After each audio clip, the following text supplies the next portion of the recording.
Et bonjour à tous, bienvenue sur la chaîne de l'Hexamone Crypto. Nous sommes aujourd'hui le lundi 30 octobre 2023 à 7h50 à l'heure à laquelle je fais cette vidéo.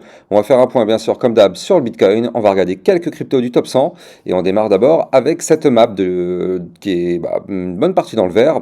On voit qu'on a des belles performances du côté du AXS, du Gala. Le Gala, je reviens dessus parce que n'oubliez pas qu'on l'avait encore une fois largement anticipé. La crypto avait été donnée hier matin dans mon channel des alertes et effectivement derrière quand on voit le pump qu'il y a eu, ça fait vraiment plaisir, plus 17%, un truc comme ça si je me rappelle bien.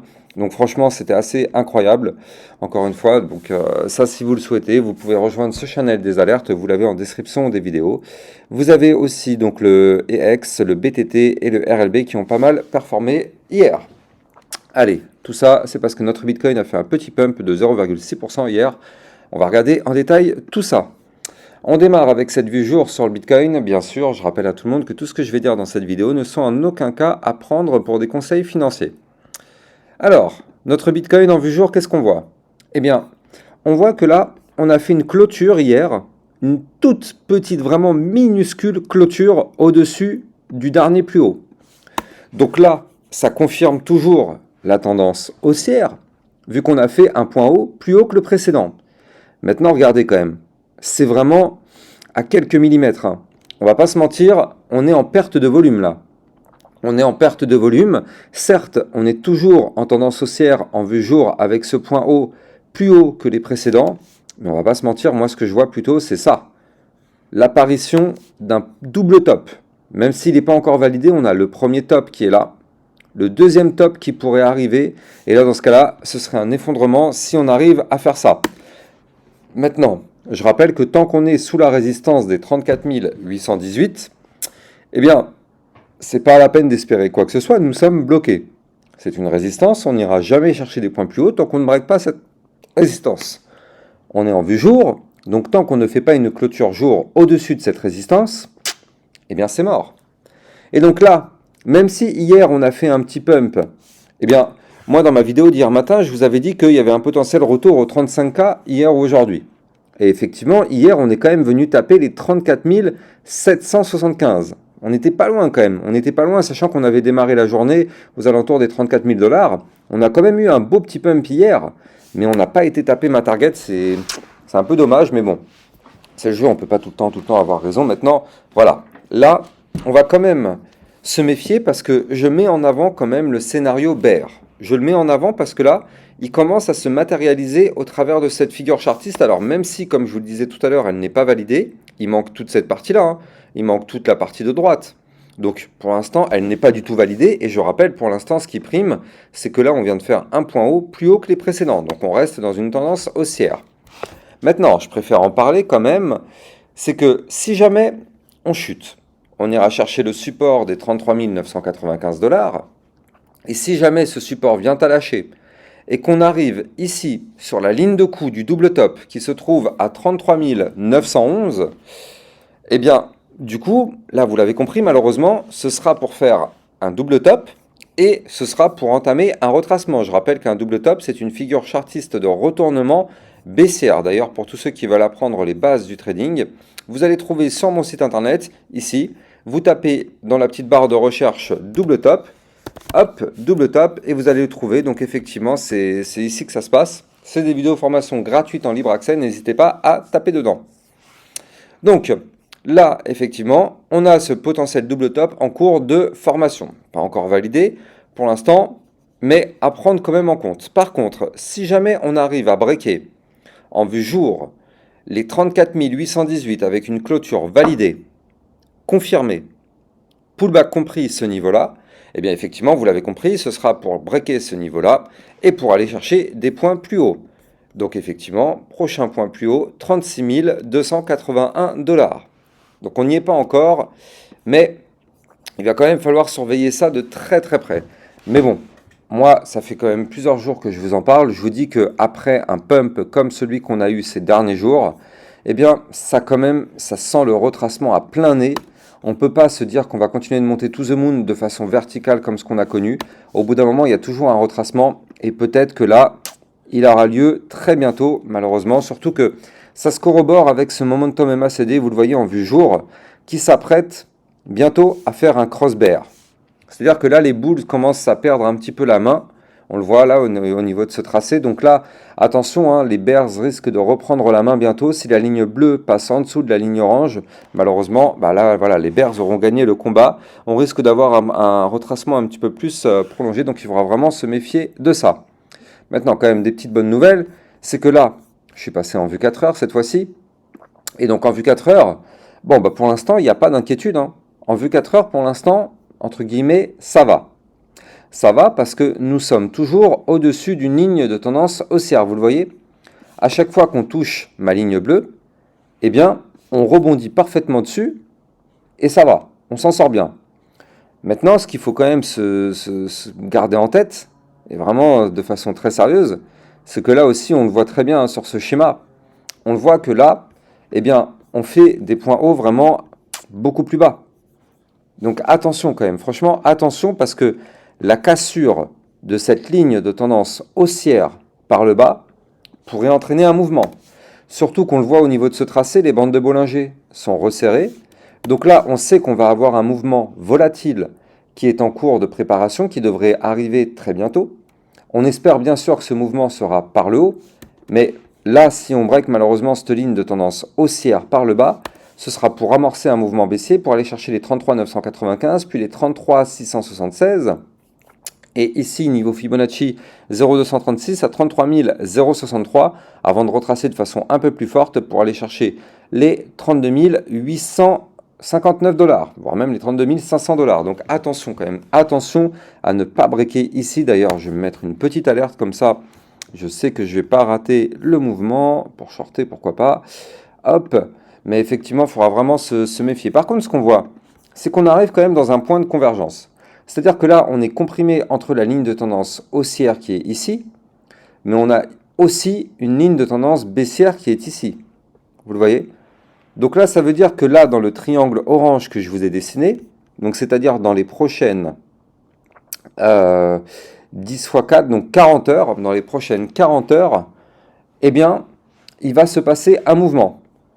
Donc là, soit on break malheureusement, comme je vous l'ai dit, la ligne de tendance haussière par le bas, signal de vente, ça crache.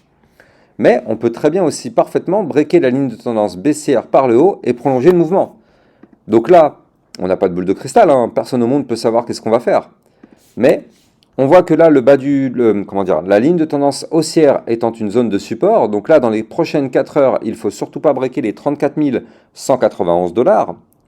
Maintenant, si jamais on rebondit sur ce niveau de support et que dans les prochaines 4 heures, on arrive à breaker le niveau des 34 719 $, bah là, bien sûr, oui, on pourrait se relancer dans une phase haussière.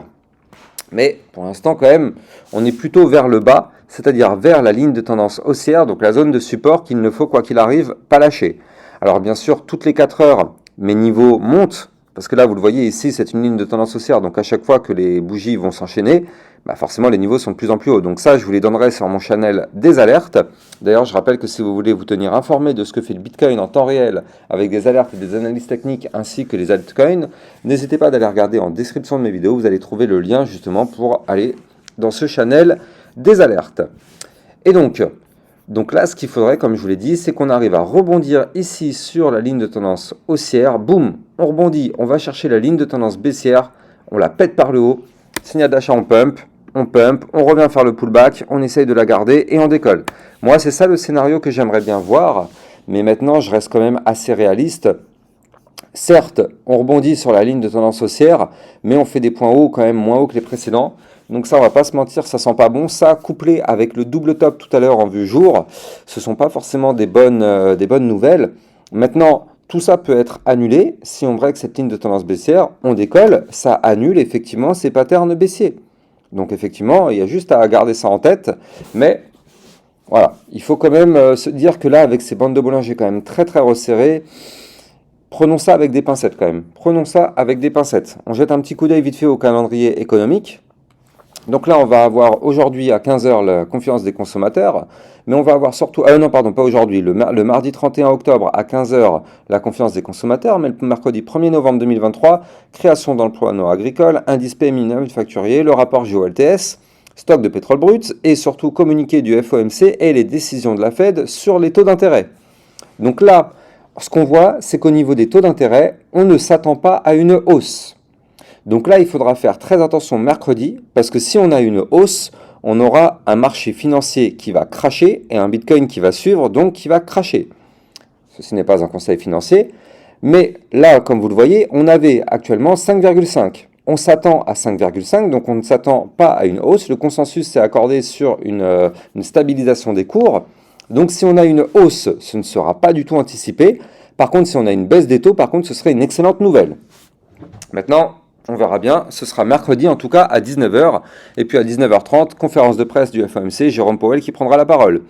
Et fin de semaine, on aura aussi des indices importants qui vont tomber. On regardera tout ça après, mais la semaine, elle est quand même très très chargée. Quand on voit ça, grosse semaine au niveau du calendrier macroéconomique. Bref, allez, on va s'attaquer maintenant aux altcoins. Donc, qu'est-ce qu'on a comme altcoin? On va commencer aujourd'hui en vue jour déjà par le TRB. Le TRB qui continue, mais c'est juste incroyable. Regardez, le dernier point haut du TRB, il était quand même à 119 $. Je rappelle que si vous tapez sur YouTube Lexa Top 10 septembre 2023, le TRB était aux alentours des 9 $, un truc comme ça. Ouais, il était dans ces eaux-là, là, ici, aux 9-10 $, un truc du style. Et on est aujourd'hui quasiment à 120 $. Je ne sais pas si vous vous rendez compte. On a fait un x11, x10, x11. C'est incroyable en 2 mois. Alors ça, franchement, pour le coup, c'était vraiment du caviar de vous l'avoir déniché. Elle était dans mon top 10 septembre 2023 et aussi dans mon top 10 octobre 2023. Donc là, quoi qu'il arrive, si vous avez raté septembre où il y avait déjà eu du pump, il y avait quand même depuis le mois d'octobre, ou en octobre, je crois qu'il était aux alentours des 40 $. On va regarder ça, ouais, voilà. Il était aux alentours des 50 $, donc il a fait un x2. Un x2 quand même depuis la nouvelle alerte d'octobre 2023. Donc là, franchement, cette crypto-là, j'espère vraiment que vous avez pu la choper, prendre un maximum de profit, parce que clairement, elle, on l'a vu depuis le début, on a pu anticiper toute l'ampleur de son mouvement, et ça, pour le coup, c'était quand même un réel caviar. Allez, on va enchaîner. Donc, on commence avec l'Ethereum. L'Ethereum, il se bat avec le range. C'est-à-dire que là, il a fait une réintégration du range en venant du bas. Maintenant, vous le voyez, il le perd, il le regagne, il le repère, il le regagne, donc il danse avec le bas du range. Quoi qu'il arrive, l'Ethereum ne doit pas breaker les 1783 $, sinon malheureusement ce serait un signal de vente. Par contre, si on break les 1817 $, dans ce cas-là ce serait intéressant, ce serait pour aller chercher le haut du range, qui se trouve quant à lui aux 1937 $. BNB qui n'arrive pas à aller taper son dernier plus haut. Attention, attention, parce que je rappelle que quand le Bitcoin crash, tout crache avec lui. Et donc là, si le BNB n'arrive pas à taper son dernier plus haut, malheureusement, il pourrait entamer une petite tendance baissière. Regardez ça. On a déjà formé un point haut ici. Maintenant, il faudrait qu'on fasse un point haut plus haut que les 228,55, voire même ici que le bas de l'ancien range au 229,95 pour effectivement reprendre une tendance bullish. Mais si on n'y arrive pas, malheureusement, ce sera pour revenir checker ici le haut de l'ancien range, 221,55, et malheureusement, peut-être tenter sa réintégration, ce qui ne serait pas du tout une bonne nouvelle. Le Litecoin, ouais, le Litecoin, c'est pas top non plus, franchement, on va pas se mentir. Bon, de toute façon, c'est à l'image du Bitcoin, le Bitcoin qui nous fait un petit peu des cagades là, depuis 2-3 jours, donc forcément tout suit. Et là, malheureusement, le Litecoin, qui lui aussi, c'est pareil, il se bat avec son range, il tente de breaker le haut du range 68,35, il le perd, il le perce, il pump, il fait le pullback, il réintègre. Là, on ressort du range, vous le voyez, là pour l'instant, on repullback de nouveau, donc on est de nouveau pile poil sur le haut du range, comme quoi c'est quand même assez chirurgical. Là, actuellement, le LTC n'est pas n'importe où, il est posé sur le haut du range, zone de support, vu que c'est le pullback. Donc ouais, pour l'instant, on danse un petit peu avec ça. Il faut vraiment que le Bitcoin pump pour entraîner tout le marché crypto avec lui, là, c'est plus possible. Et il faut que le LTC arrive à percer la résistance des 70,07. Atom Cosmos. Ah, lui, c'est pas si dégueulasse que ça quand même. Regardez, l'Atom Cosmos qui a réussi à péter en vue jour la résistance des 7,26. Ça, c'est une bonne nouvelle. C'est une bonne nouvelle. Maintenant, on va laisser place au pullback. Vous le savez, 95% du temps après une cassure, il y a le pullback. Mais en tout cas, si on arrive à valider ce pullback, je vais vous donner les targets. Mais avant ça, je rappelle que je compte sur vous pour mettre un maximum de likes, un maximum de commentaires, les amis. Partagez au maximum la vidéo. Ça participe grandement au référencement de ma chaîne YouTube. Donc, je compte sur vous. Surtout quand le Bitcoin crash, il y a encore plus besoin de force parce que les gens, en général, ne regardent pas les vidéos quand le Bitcoin crash.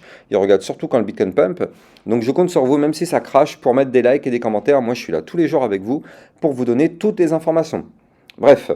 Donc l'Atom Cosmos, là, on est en train de faire le pullback des 7,26. Si ce pullback tient bien et bien du coup on ira chercher les 7,519, puis le haut du range qui se trouve ici au 7,593, 14 pardon.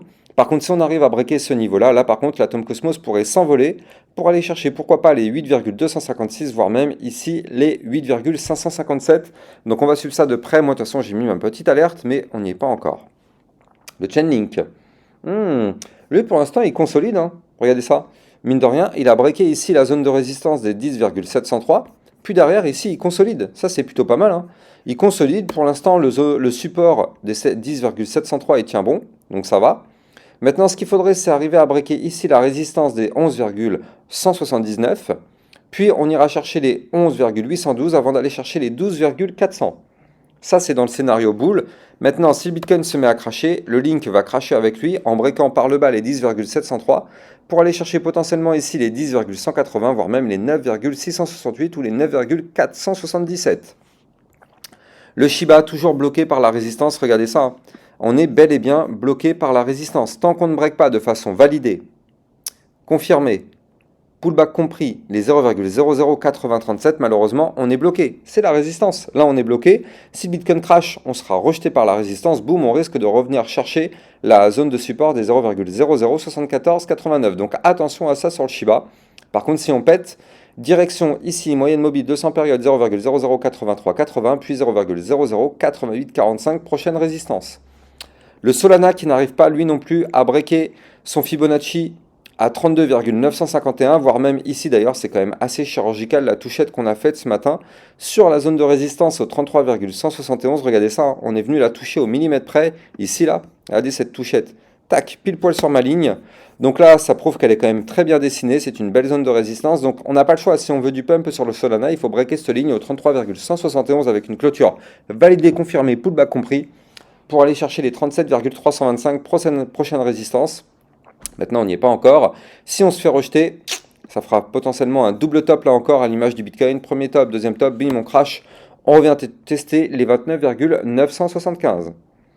Le XRP, qui est lui aussi pile poil sur résistance, hein, c'est ouf. Tout va dépendre du Bitcoin. Tout va dépendre de lui parce que là, il y a pas mal de cryptos qui sont sous résistance. Elles n'arriveront pas à le péter si Bitcoin crash. Donc voilà, tout va dépendre encore une fois du Bitcoin, comme toujours, hein, c'est lui le boss du marché crypto. Donc quand il se met à pump, tout pump, quand il crash, tout crash. Donc là, il faut suivre le XRP au 0,5578. Ça, c'est la résistance à breaker. Tant qu'on n'arrive pas à breaker cette résistance, malheureusement, vous l'avez compris, on est bloqué. Là, on est compressé entre la résistance des 0,5578 et le support du haut de l'ancien range au 0,5396. Donc tant qu'on est entre ces deux niveaux, on est bloqué. Par contre, si on casse d'un côté ou de l'autre, vous avez compris, ça prendra une direction différente. Et si on casse malheureusement par le bas le haut du range, ce sera pour malheureusement cracher peut-être plus fort. Polygon Matic, qui lui a formé un peu à l'image du Bitcoin un point haut, un tout petit peu plus haut que le dernier. Donc là, vous le voyez ici. Mais vraiment, encore une fois, hein, c'est vraiment une toute petite minuscule tendance haussière. Attention là encore une fois au double top. Donc je préfère vous le dire direct, attention à ne surtout pas breaker les 0,6085 qui serait une mauvaise nouvelle.